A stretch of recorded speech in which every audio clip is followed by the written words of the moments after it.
My name is Rich Schmidt, here with Travis Bonilla. We're at Bergström. It's July 16th, 2021. Travis, thank you so much for joining us today. Thanks for asking me to do this. Absolutely. First question, biggest one to get you started, is why wine? Good question. It's an inebriant, I think. You know? I always think that the product that we're making is, I joke that it's an inebriant, but really it's this substance that people look to, people collect, people put on a table to celebrate, and you know, I mean, well, sometimes to celebrate, sometimes to mourn, whatever. It's a special substance that, you know, the human race has been making for millennia, and so I don't know. I feel fortunate to be part of this like lineage of winemakers. Yeah. So talk about your life before wine. Where were you born and raised, and what did you do after high school? I was born and raised in Santa Clarita. It's like basically the northernmost suburb of Los Angeles, and yeah, I was raised in the same house my whole childhood. I was the youngest of 3 kids. Did well in school, super bookish, and got into music in high school and wanted to be a poet or a filmmaker. And but yeah, I always wanted to do well in school. So when it came time to go to college, an English teacher in my junior year of high school told me about Reid up here in Oregon, in Portland. And yeah, I went there and made it through somehow. It was a difficult academic school for me, but yeah, I wouldn't trade it. That experience, I met a lot of great people, learned a lot about life, and met my wife there. And yeah, was that the question? Tell me about your experience at Reid. You mentioned it being difficult for you. What were the best parts of it? What were the things you took away from it? Yeah. Well, I say it was difficult just because, yeah, like it was rigorous. I was disabused of some like illusions there. You know, like wanting to be a poet, for instance, that kind of went out the window pretty quickly when I don't know, saw the what other great people had done before me, that kind of thing. So yeah, just I guess the wheel of academia was, you know, kind of grinded me a bit, but it's also where, I mean, it's where I learned about wine. It's where I just met a lot of people that still to this day, like, you know, they're my tribe. And yeah, and I think a lot of it was just, I mean, I don't, maybe I could have gone anywhere as a young man and had a similar experience. It was just eye-opening to get out of the house. My family, they all still, like, you know, live like 5 minutes from each other. And yeah, I've never gone back, though I do miss California. But yeah. You mentioned discovering wine in college. Tell me about that. Tell me about when wine became part of your life. It was my freshman year. I had my best friend was Matt Kessler, and he's this Jewish guy from Alabama, and his father was a physician, and I think he was from Maryland. But so yeah, I befriended this guy. And you know, Matt, he went to like boarding schools since he was like a young guy, like that kind of thing. You know, I met people with just these different life experiences. But some of it, I mean, I think a lot of it was just also just socioeconomic, like being exposed to people of different, you know, these different walks of life. Like, you know, it was very exotic to have a friend that went to boarding school. It's like, that's something you see in the movies. But I befriended him, or he befriended me, really. and he was a great guy that helped me just blossom, brought me out, and his father visited him his freshman year, and they went to wine country, which I never made it out to wine country, I think, until like 6 years after college. Still didn't know, like, oh, there's a wine country somewhere. But his father left him a case or case and a half of wine, just on, it was there on his dorm room floor for us to explore. And so we would get together and just make spaghetti with, like, ragu or something.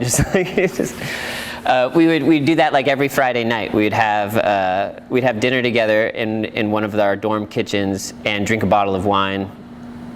And the most sophisticated experiences I ever had was when we were like at springtime in college. Like, everybody would leave the library and be studying out on the lawn after like a cold, wet winter. And Matt Kessler, he brought out like a chilled bottle of Riesling. I don't remember any of these producers, but it was all Willamette Valley. And so I just remember, sitting on a blanket, drinking like a chilled glass of of Riesling. It was pretty sweet stuff. And yeah, I was like, okay, this is what wine is. I guess that would be my introduction to wine there. That and spaghetti and ragu. Well, of course. Yeah. That's what everybody gets into. I should mention pizza too. We did pizza a lot of nights. Yeah. So by the time you got out of college, you knew that wine went with cheap Italian food. Cheap Italian food, and pizza time. So after college, what comes next? After college, I hung around Portland a little longer because I met this beautiful girl named Kate Hardy, my wife, future wife at that time. And so yeah, I worked some office jobs, and I was a insurance clerk, and still I was in a band at the time. So that kind of thing is what I did for a few years. We moved to San Francisco when she graduated a couple years after I had. So we lived in San Francisco from like 2005 to 2007. And where I worked at a bookstore and I worked at a bakery, just kind of getting by and like playing music when I could. And it was when we visited friends back up in Portland that, and we decided to move back just because it was treading water down in the Bay Area. I ran into my good friend, me and Kate ran into our good friend, Greg McClellan, who graduated from Reid College a couple years before me. And so he was walking down the street one day, and we were driving by, and we stopped, and we just made connections again and started hanging out all the time. And through him, I met another fella, Grant Coulter, who was working. He was working at Beaufrere, I think, by that time. This was, I think, like in '07, and so it was really hanging out with those two guys that I learned about wine and really learned to appreciate it. It was like that was really I got more sophisticated with my knowledge of wine, increased, and it was debauchery too. It was a lot of fun, and yeah, I just remember wondering at them like you guys make a living like doing this, like is this, tell me more. And it was within about a year that I got married, and my wife Kate encouraged me to quit my job and take a harvest position. And yeah, really, and that was again through my friends like Grant Coulter and Greg McClellan. Really, they helped me find a position. Like, you should go talk to this guy, like, got me phone numbers and email addresses and stuff like that.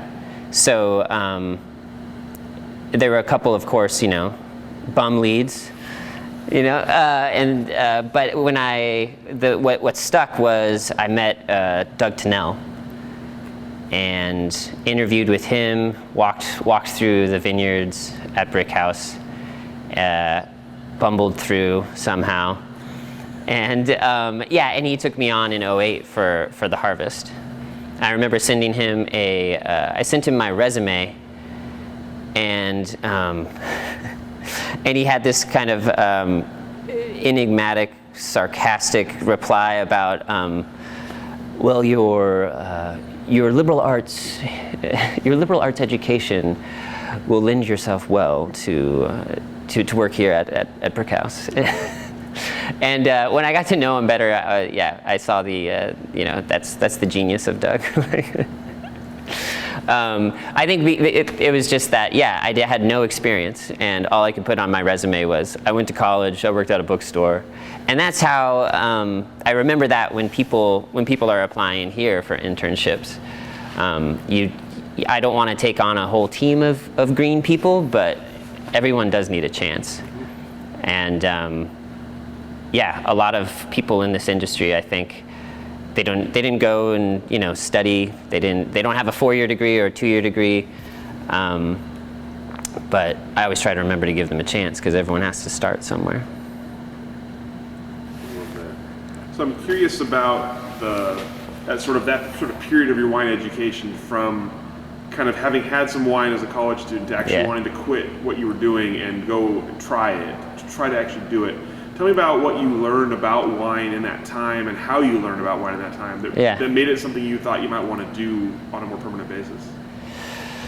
Yeah, absolutely. At that time, I just recall, being able to distinctly taste the differences between what I had always just experienced as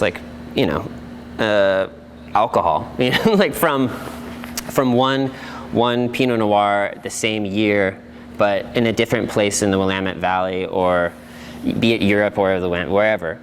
That was fascinating to me, and no matter how jaded I get now about terroir and all these distinctions that we maybe sometimes ascribe to things a little too much, but I try to remember that fascination back at the beginning.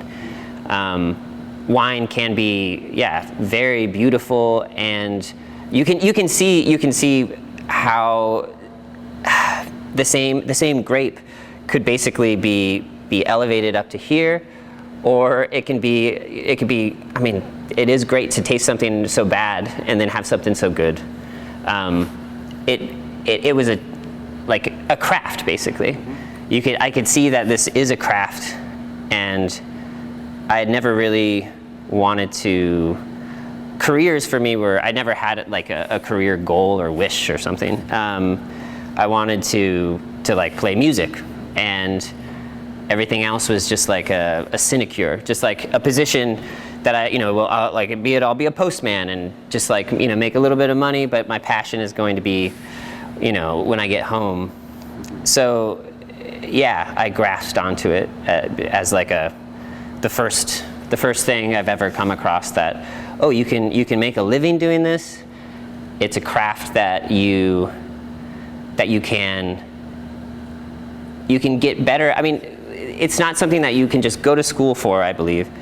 You can't just go to school for it and you're not learning to be an electrician. I think going to school is great, you should. There's a lot of red lines that you learn, not to cross. But it is this craft that it's you go and you work for somebody, and it's an apprenticeship, and you learn the craft from that person or from that group of people, and the distinction between vintages and between varietals and locations where they're grown. That was very attractive too, because the challenge of that and the endless possibilities, that's intriguing, and it still is. I love that about wine, that you you can't really like rest on the formula. There is no formula. So you're not just like resting on the laurels that you've earned or the methods that that worked last year. And there's a lot of freedom there too. Like no one's gonna pin me down with expectations, because it's not like oh, everybody wants this Hefeweizen to taste this way every bottle. It's like no, it's like we have the chance every year to make it whatever it wants to be or whatever it ends up being. And there's I don't know, a lot of freedom there. And I don't think you get that in a lot of jobs. All you have to do is make it good, but it could be good in a different way every year, every bottling. So tell me about, you come into First Harvest now. You somehow wheedled your way in to working with Doug at Brick House. Yeah. Tell me about First Harvest. What was the experience like? It was great. It's so exciting. We just started out like any harvest, I think, just cleaning. Also, like, walking around the vineyard. I mean, Doug was very open to sharing like his knowledge of that location, and to see. I mean, he really was responsible for getting me into this, because I mean, Brick House is just so romantic. Like he and Melissa like live on the property. It's all like, it's just his backyard. Basically, like, he can see all of it right here, and he can manage it all. It's like not too big. He owns it. No one's his boss. Like I was like, I want to do that. You're like, I want to be this guy. It's a beautiful place, and the wine's spectacular. So yeah, that year, that vintage, it was great everything was brand new. So learning, just about viticulture, just the first little inklings of how the vine is put on the wire, and those final stages that I got to witness of the ripening. But a lot of it was just getting dirty and blasting bins with a pressure washer with a new friend that this is going to be your other intern friend. And I was coming from an office too, so that was amazing just to be outside getting sun. What were maybe some of the biggest? What were the things you weren't expecting about winemaking, or always about harvest winemaking? What did you go in thinking you'd be doing, and what was different about what the actual experience was like? Yeah, I guess it's like dirty hard work, like it wasn't like the sophistication of tasting, or it wasn't, I wasn't sitting in a room like having some wine with a friend. It was you're going to take something that's been like stored outside and get it ready to hold something that's going to be bottled like in a year. And the heavy equipment, the noise of it all, and the long hours, I guess. I mean, I had been told about that, but to experience it was something different. But well, no, like that's the great thing about harvest time is you can't slow down, and everything is just it propels forward, and you don't get a chance to to take your time to stop, and you're part of this big team. I don't know, like I have all respect for people in the military, so I'm not saying like want to compare myself to a soldier or something, but there's something about harvest where it's what my impression is from movies or books or stories about like a military campaign, or really like Master and Commander kind of stuff, where you're on a ship and you're stuck with those people, you're stuck in that place, and and you just like make do. Like there's no like, okay, we'll just, you know what, this isn't working, you're right. So, okay, let's just cancel this for today and we'll pick it up tomorrow, or next week we'll have to order that. You know, nothing like that. Like you just have to make it happen, and that is, that creates the energy that I think everybody kind of, I dread it before harvest hits, but once it's there, once it's like that wave has crashed on you, you just swim and you're pulled along with it. And I think that was exciting, and yeah, and I wanted to do it again. And that's what I hear from a lot of folks that are in the wine industry when you talk about harvest. It's like the hardest part of the year, but it's the most exciting part of the year. Yeah. So you came out of it with that kind of mindset of being hard but wanting to do it again. So yeah. What happens next after harvesting over 08? Yeah, I'm a responsible kind of guy. So I wanted to like take some classes. You know, I wanted to basically get what education I could. But you know, being close to 30 already, I wanted, you know, I wasn't going to go do a 4-year degree.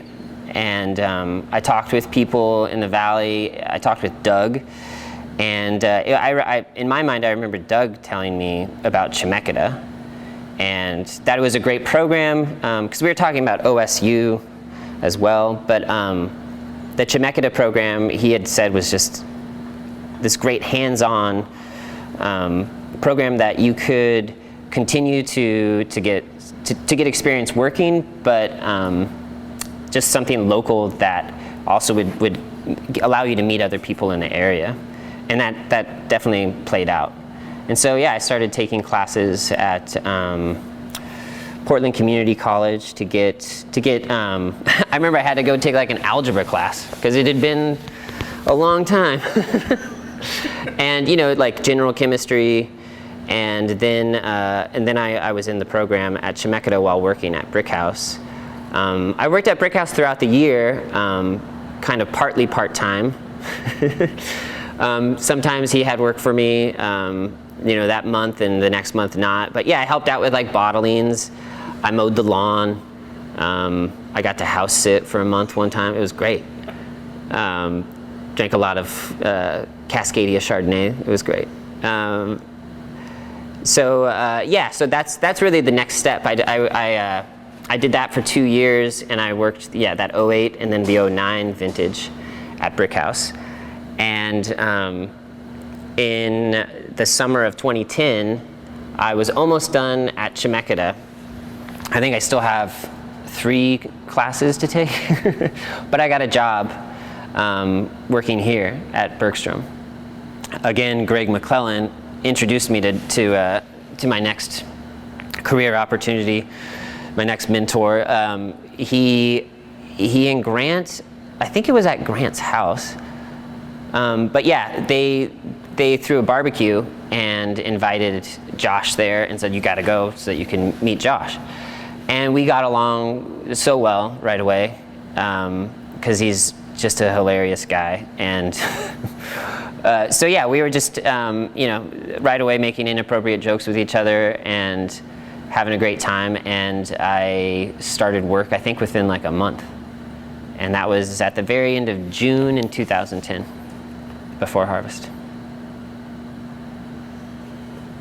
What was your initial impression of Bergström, especially compared to where you just come from? What was different about it?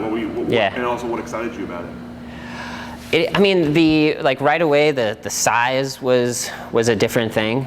You know, it was like 3 times the size, just in vineyard land and in facilities, production level, stuff like that. But also just, you know, 2 wineries that have great reputations in the valley. Similar reputations for biodynamics, but also different styles of wine, definitely. Joining up at Bergström was like a huge opportunity, and I didn't want to mess it up. And so I basically just did anything that I could. I mean, as my friend Greg had said, I mean, starting out in the wine industry is just like, just show up before everybody else shows up. Like every day, just be there when you can, and pick up any slack that you can. And when I showed up here, there was a dedicated vineyard crew that also helped out in the cellar, and that had been, I think, how Josh had run the place for a long time, and he had recently a guy, Corey Waller, another friend of mine that I had met through that circle of folks with Greg and Grant. He had been here for like I think a year working in the cellar, just to kind of augment the vineyard crew that would, Josh would bring in to help out. And so I think that he had seen like a quality difference with Corey being here, and when Corey moved on, I was just at the right place at the right time. And I felt super fortunate because a lot of, that was like I said, towards the end of my time at Chemeketa, and a lot of the folks that I had been in that program with still struggled to find a position somewhere, which is also why, I had clung to whatever work I could get from Brickhouse throughout that time, and I was supported by my wife the whole time too. So I was fortunate to be able to, take the time to go to school and to work partly part-time somewhere. But a lot of my colleagues in school weren't as fortunate, and I think within like a year or two, some of them just, when I reached out, they had left. They weren't even trying to get jobs in the wine industry any longer. So yeah, Bergström was great to come to, and I do remember like having to retrain my palate. It was a different, like, I think I would just sum it up as extraction, compared to Brickhouse. The wine, and Bergström had a reputation for being like these larger Pinots. And I think starting here in the 2010 vintage, that was like a pretty light vintage. Or, it was still one of those good old-fashioned like Oregon vintages before the new normal of these hot growing seasons. So I did see like, the methodology was a little more, extraction. But that being said, I've been here long enough that like working with Josh, he's made like conscious efforts towards elegance, I think, compared to what at least the reputation of those large Pinot Noirs, and that he earned from at least the colleagues that I knew at the time. And I think that's been a conscious thing that I've been part of, and I'm proud to be part of. It's an interesting point to talk about retraining your palate. I'm curious about sort of from the outward part of that. Tell me about learning the new space, learning new vineyards, learning new winery space, learning new kind of style. What's the process like for that? How long did it take you, and kind of what was your initial role when you were here? It was a lot it was, like I said, it was just so much larger, so there was a lot more to learn, and I learned a lot from Josh, of course, and the crew that he had on board. Jorge Chavez was the lead guy's name, and then Rodolfo was his. I think he's related, maybe like a brother-in-law or something. But they were the two guys that were in the cellar a lot with me, and so I was just here to basically be the full-time cellar guy while they were in the vineyards, but also would come in for like larger tasks. So I just tried to get out of the way sometimes, but it was also, I think, my role to kind of be coming in with some wine education and make improvements where I could in the cellar. I think that was my role in the beginning, and then within a year, that crew moved on. And so then it became, oh, okay, we'll figure it out. And there was a bit of a learning curve when, you know, Josh's plans for everything that we were going to get done that day or that week was like, we don't have a crew to do it anymore. Like, so it's just me and you and your dad. But yeah, so we made it work, and it was great because I got to basically do a bit of everything. Yeah. What are the biggest, as you look back in your time here, what are the biggest changes that you've been a part of? You mentioned kind of the wine change. Yeah. What about from a systematic perspective or from a winemaking perspective? What's different now than when you started? And what has your role been in that evolution? Yeah, I've been here like 11 years now, so it's definitely it just is always evolving. Working for Josh, he never settles. He's always planning something bigger, or if it's not bigger, he's always planning something new. He's improving, and it's I think the thing that makes him a great winemaker is he's constantly excited about the next thing that we could be doing to improve. Just, you know, he always says, like, if it makes the wine 1% better, we're going to do it. And I think that our relationship works because I tend to I think I balance that because he's like floating up in the sky, and I'm like holding the kite. Because I'm like, well, it worked last year. Like, you know, I'm kind of the record keeper. In that started just from, you know, being like, okay, someone's got to do the TTB reports. My father's doing it right now, so sit down with him, and, you know, you're going to take it over. And that kind of began right away, and it also put in my hands like record keeping for the winery. Not just what you have to report to the government, but, you know, what yeast did we use on fermenter 4T7 from block 5A last year. And so, you know, when we talk about new things to do, it's also like, well, what worked in the past? What didn't work in the past? So yeah, part of so that's, yeah, I think that's about, I love that in life anyways, like kind of collecting things and keeping a record of something. And so I think it pairs well with Josh, who is always moving forward. And there I am just to kind of slow it down. I'm digging my heels in while the horse is pulling. What was the question? I forget. Sort of the changes you've seen here. Yeah. In the role you've played. So you covered that one. I'm curious in terms of sort of size and scope of operations. Yeah. Has that changed significantly since you were here? If anything, I've been here when we've gone up in production, and then we've come down again. And since day one, it was always like, I want this place I want to make less wine, but, you know, just increase quality, and you know, dial it in, but not make more. He didn't want to become like, you know, 50,000 cases or something, which always sounded great to me.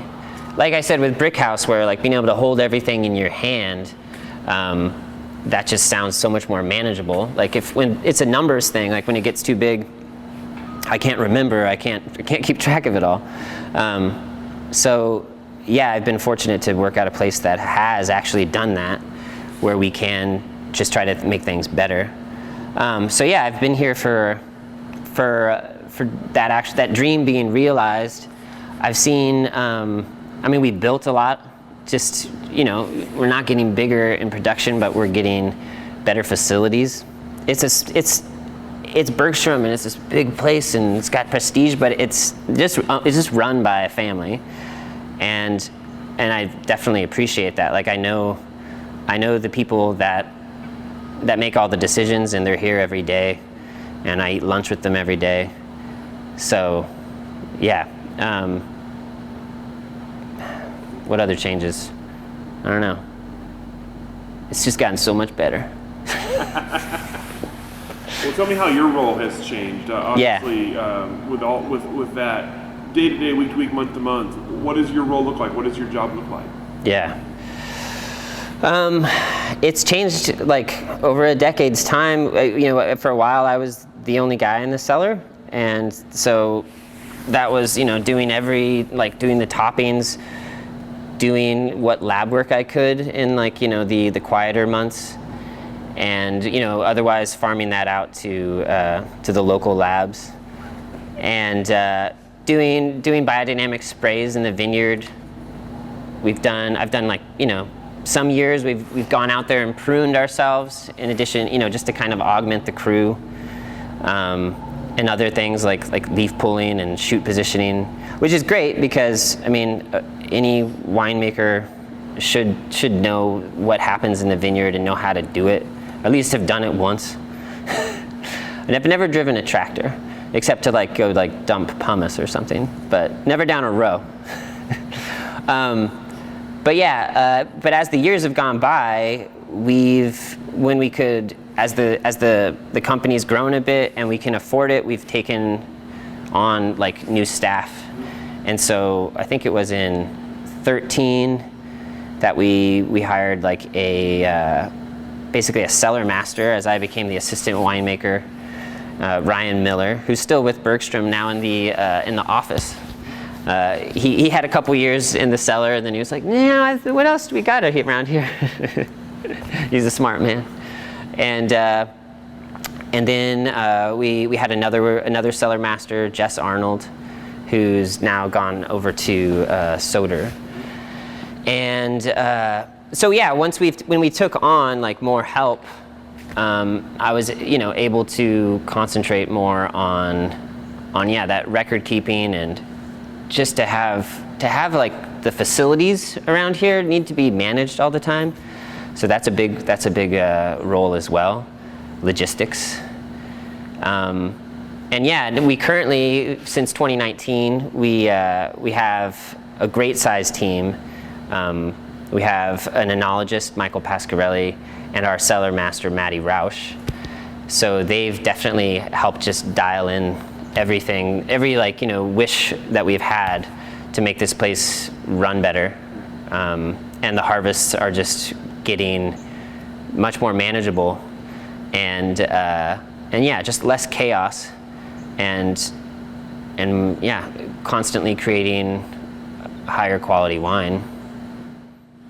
Talk about your winemaking sort of style or philosophy. Obviously, it's not your name on the label. It's not your brand. So, how much of what goes on here is your decision and sort of your style, and how much are you fitting into kind of a house style here? Yeah, thanks. I think that it's all just about the house style, and one of the reasons I still work here is that my opinion is respected, but it is. I think one reason that it's respected is because, I make those decisions just through that lens of what is a Bergström wine, and as I mentioned earlier, when I came here, I had to, train my palate, or really Josh had to train my palate, and he did very well, I think.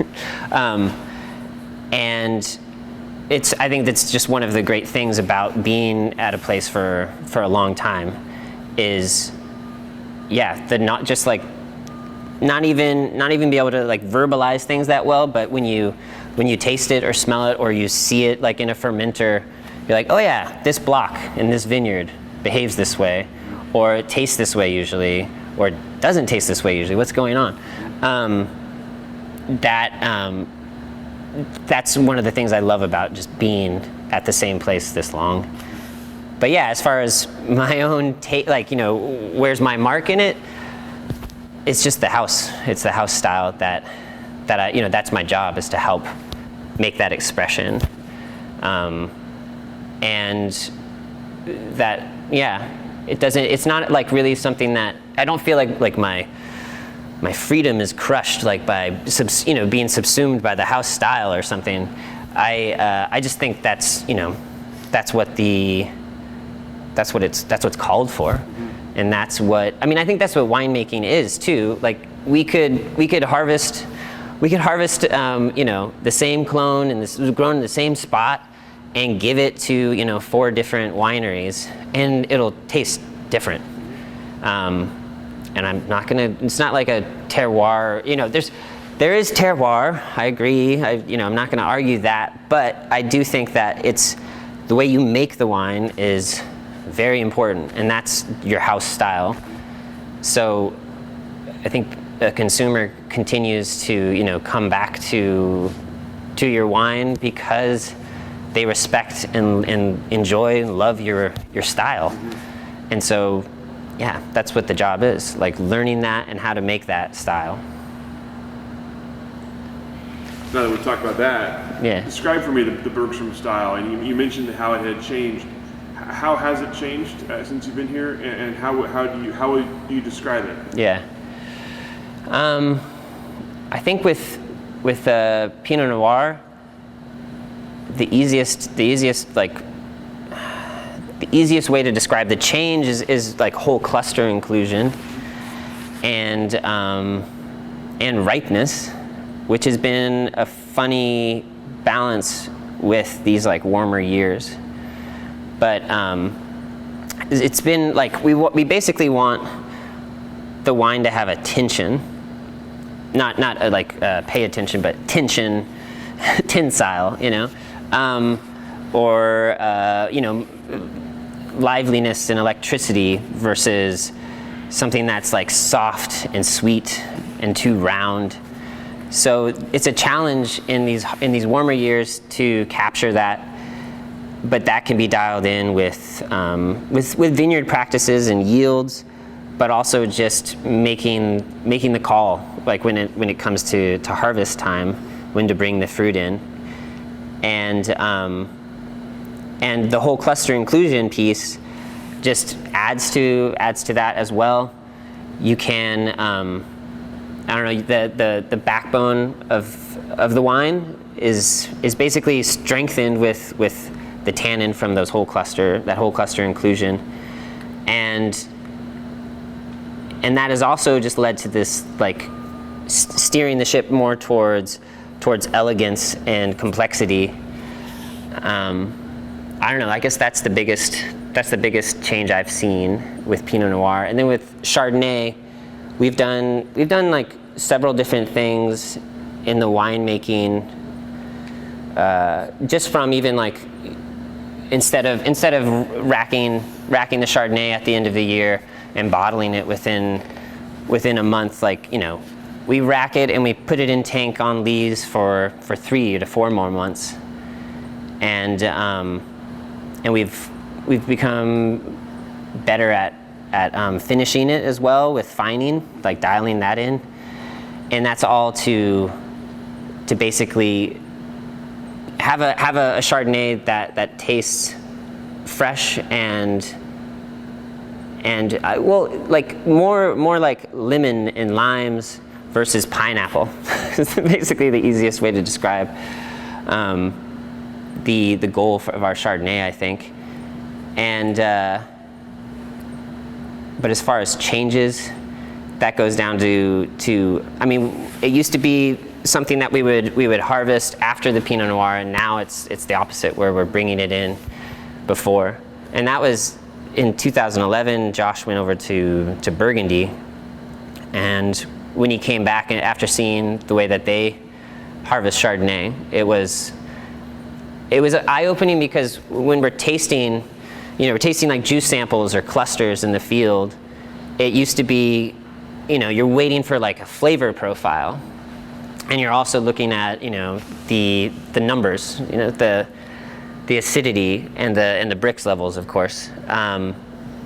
But his experience when he came back that he related to me was the clusters on that are going into the press, like they taste like lemon head candies or lemons versus something that's like these secondary flavors, and that has made, I think that was like the first thing that has led to like the new style. So obviously you've been here for a lot of growth in the Oregon wine industry. Yeah. Before we talk about the industry more in general, I'm curious in terms of sort of marketplace and sales, how has Bergström adjusted over time, over increased competition, and what, if any, has your role been with that? Not much. I think that they've the goal here that I've always understood is just to cultivate a wine club, and they've always done well. I mean, it's one of the great things about working here. Josh and Caroline have done a great job with hiring sales staff and putting a lot of effort into that side of the business. When the first few years, it's really only been like the past couple years that Josh hasn't had to be flying around the country all the time. But all to say is like the guy has put in a lot of work to earn this kind of the comfort, to earn me this comfort of like, oh yeah, I'll just be here and help you make the wine. And I have colleagues that work other places that their vintage is behind, and so I feel very fortunate to be here, where we have a great sales staff and a great reputation that has been, I think, earned from what I can see. Like, it's hard work. It's not just like, it's because we make great wine. There are plenty of people that make great wine that struggle as a brand. Does that answer your question? Let's talk a little bit about 2020. Obviously, everyone's favorite topic to talk about. Right. Let's start with the pandemic. I'm curious. Tell me about sort of spring 2020. The pandemic hits, things start to close down. Tell me about sort of initial reaction for you personally and professionally to that, and what kind of adjustments did you have to make in the kind of immediate aftermath? Big subject. I mean, here it was horrible we had to say goodbye to tasting room staff was the first thing, because the tasting room just couldn't stay open. And it was a scary time for everybody. We were fortunate, like we continued to come to work as a production staff, and being a small staff, we were able just to spread out between two buildings, still have lunch. I remember the spring of 2020 was pretty sunny, because we were eating outside a lot. I don't know. I don't want to minimize it was a horrible year, and I was lucky to be here, I think. And meanwhile, my wife and kids were stuck at home, and there's all the fear everybody experienced, but I just was here coming to work still, and I'm grateful for that. Kept some sanity. I got to actually socialize with adults, the people at work, my friends at work. So it was definitely like this bastion of normalcy in that scary sea of pandemic times. And of course, the other part of 2020 was the fire's last harvest. Yeah. So tell me about that too, and about, again, sort of initial reaction, and then what did you have to do as the smoke rolled in? We started harvesting actually just it was the day before. It was the day before Labor Day, and we had already determined that a couple blocks from Dundee were ready. And I remember coming in that day and just remarking it's supposed to get crazy windy. I think it was at lunch. It was it's supposed to get crazy windy this afternoon. Because on my little Wonderground app, it had said I'm looking through the hourly forecast, 3 o'clock, it's 18 mile an hour winds. It's that's pretty windy, isn't it? sure enough, it got pretty windy. And then the next day, we all arrived and we had no power. And that evening, Josh and Caroline, his whole family, were staying, just next to the winery at a house. And everyone else had left just like a few minutes before, and he and I were talking. And we had been doing things that day, like still sampling vineyards. And the smoke was, we're on the Chehalem Mountains, like kind of the foothills, and Bald Peak is really close by, and it just had this strange pattern of blue skies like above Bald Peak, but the smoke was coming in, and just that eerie wind. And we're talking, and I'm about to leave, and it's like, is that a fire? And it was getting dark enough, like you could see like a glow. And so that night, like, I was telling my wife, I was like, I don't know if the winery will be there tomorrow, because there's with this wind and there's a fire. And the next day we brought in, like 15 tons of fruit. We brought in, which for us, like we like 20 tons is a really big day. And we didn't have power. So it was like, we had made these plans, let's just start bringing things in as quickly as we can. Looking at our samples from that day and previous days, it was like, okay, like these are really close. And shouldn't we just like, we don't know what's gonna and it was the good call, I think. But yeah, and that next day was crazy because it was just, it never got light. And people were, out sorting. We were sorting fruit in the field with headlamps in the picking bins. And luckily because of COVID, lucky for COVID, everybody already had these like N95s or KN95s, whatever they were. So yeah, that was kind of the silver lining is, we were able to work in the smoke with some protection. But yeah, that was a crazy day. And the craziness just increased, obviously. But we did what we could, and we brought in fruit, in earnest, and changed our fermentation protocols a bit just to go a little lighter on things and make things, go through a little quicker. And we're really happy with the way it turned out, ultimately. But yeah, just another thing. Just like the last 15 months or so have been just another thing. Just another thing. So tell me, we talk about the kind of the industry in general now. Tell me about if you can think back to sort of your first impressions of Oregon wine, of whether it's the wine itself or of the industry itself, and what's changed about it to now from kind of your first impression. I think it's true what everyone says about the community in the Oregon wine industry, the camaraderie, and I still do. I don't think it's changed in the decade that I've been in the industry how open people are to help each other out with advice, with methodology, with opening their cellars to each other. I use my contacts, my friends all the time, just reaching out, like being like, hey, we're thinking about getting an air compressor. I don't know anything about that.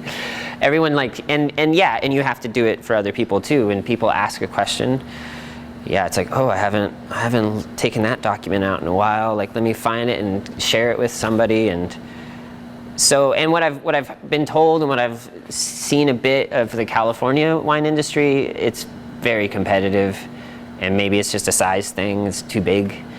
But I value that. And I mean, it's also just with people, colleagues decide, hey, it'd be really great to have a Chardonnay symposium. Let's do it.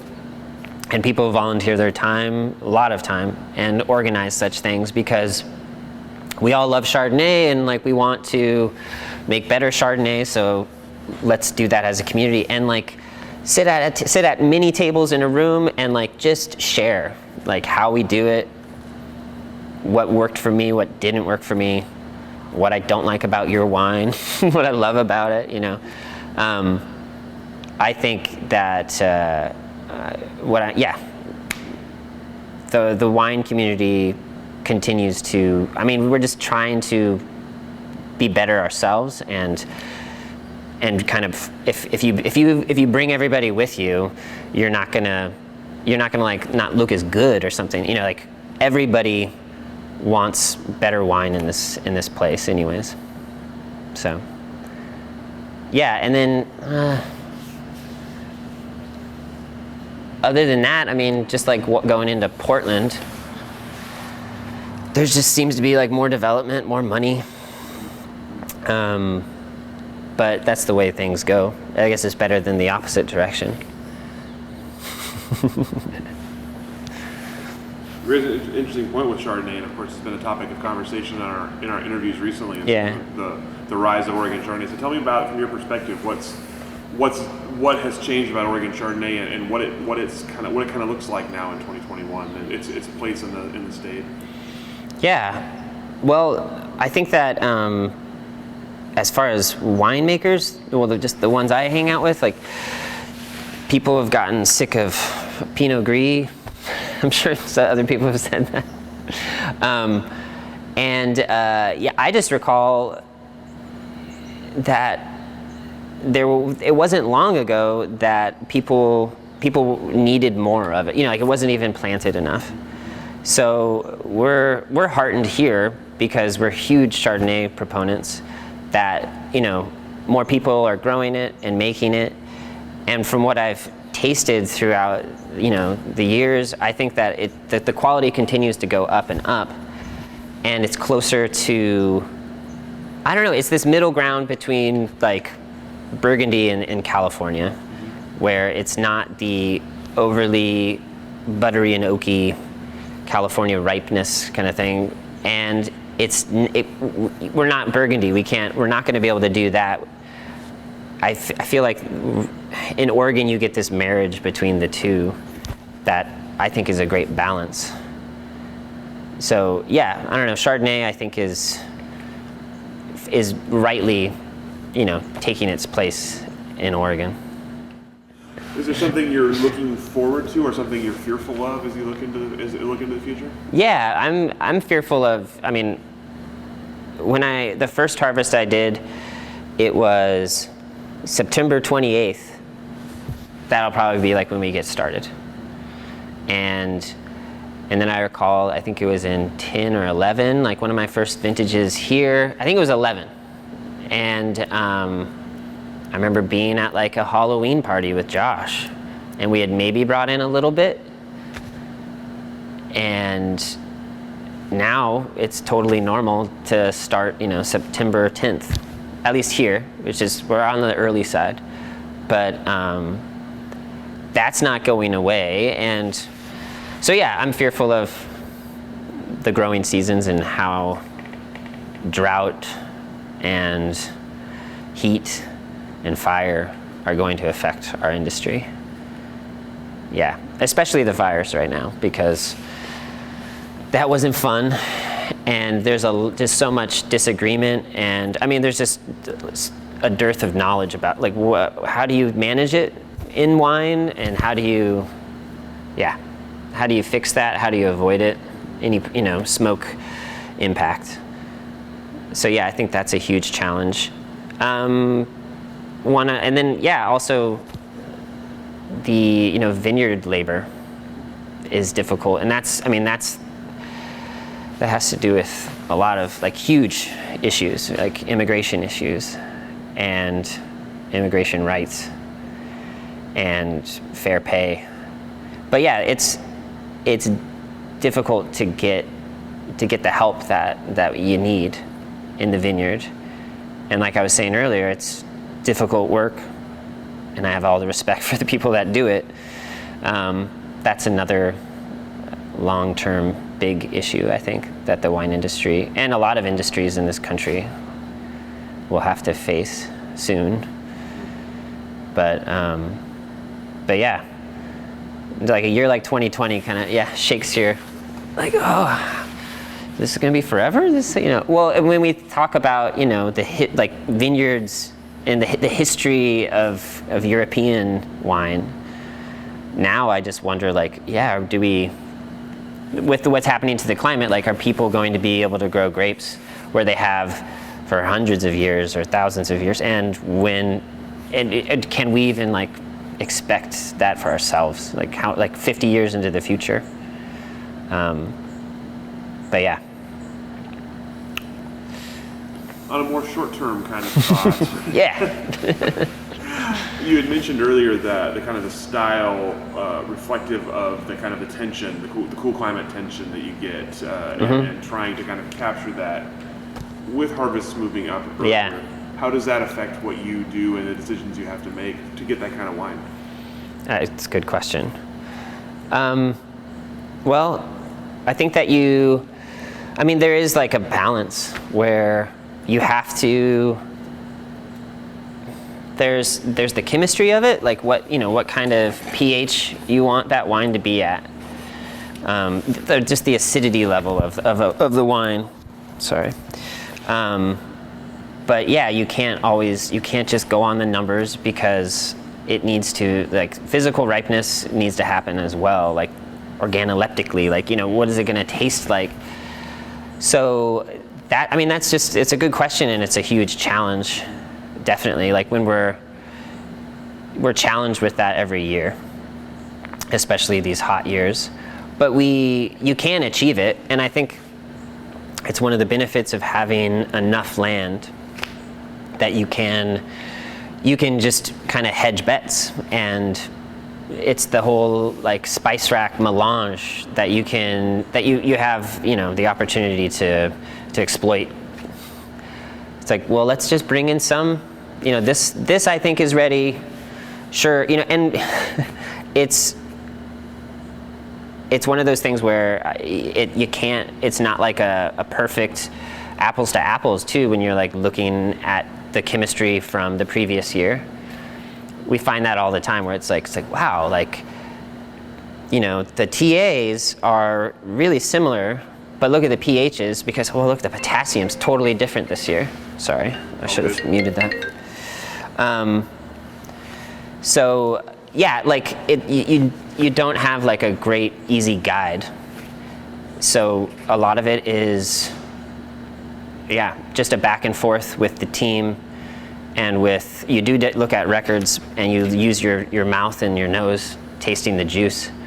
But yeah, just to be able to taste juice and predict what that's going to turn into in a bottle or in a fermenter even is tricky.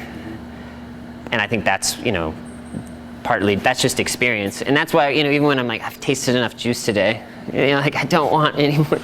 But you have to, because for this year and for next year, just so you're just hoping for that little sense memory to kick in.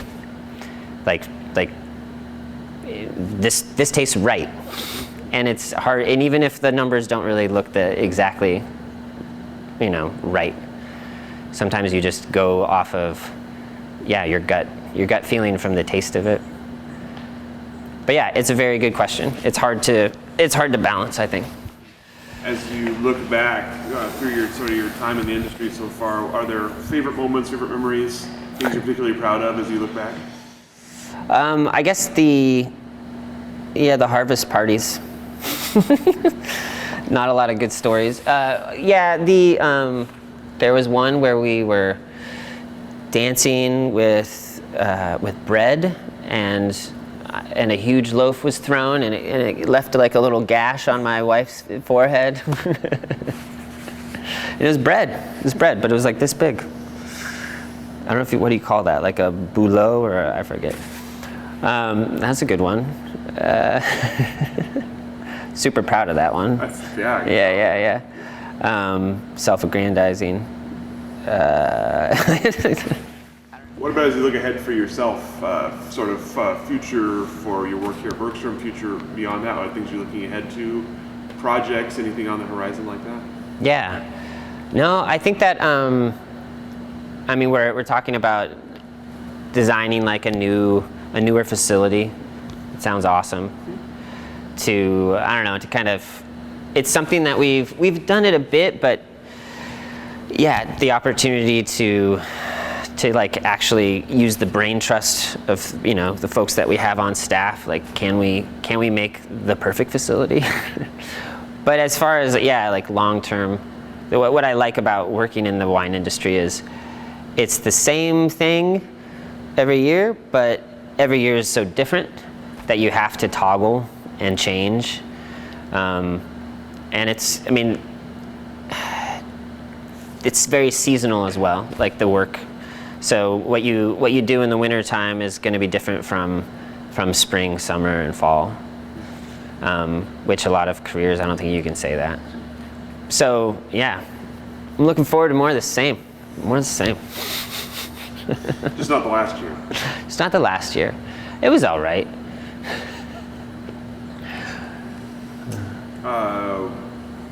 What if someone were to ask you for advice or words of wisdom on joining the Oregon wine industry? What would you tell them? Yeah.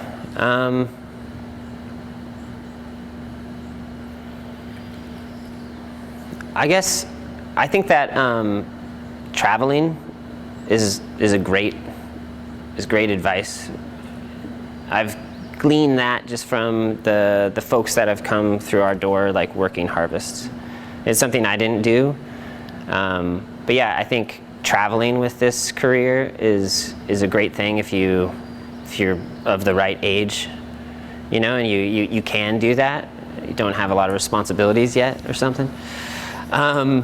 And yeah, I do think just listening to everybody that you can drink wine with, you know, like drink wine with a lot of people, and yeah, taste a lot of wine, and don't close your mind off to what someone says is bad and what someone says is good. Like, kind of think for yourself until you go to a house and you have a house style. But no, like really, it's something like I see a bit too often that people have kind of, they think they know what they like, and it's too much critical tasting. Like, I don't know, try to enjoy it as well. But yeah, stay critical. Enjoy, but stay critical. I like it. That's good. That's good advice. All the questions that I have for you today, Travis. Thanks, Rich. I didn't ask that I should have. Anything we didn't cover here that we should have covered? I don't think so. I appreciate you guys taking the time. Absolutely. We appreciate you taking the time. Thanks for having us out. Thanks for great answers and great stories here. And we'll go ahead and let you off the hook. All right, Rich. Thank you.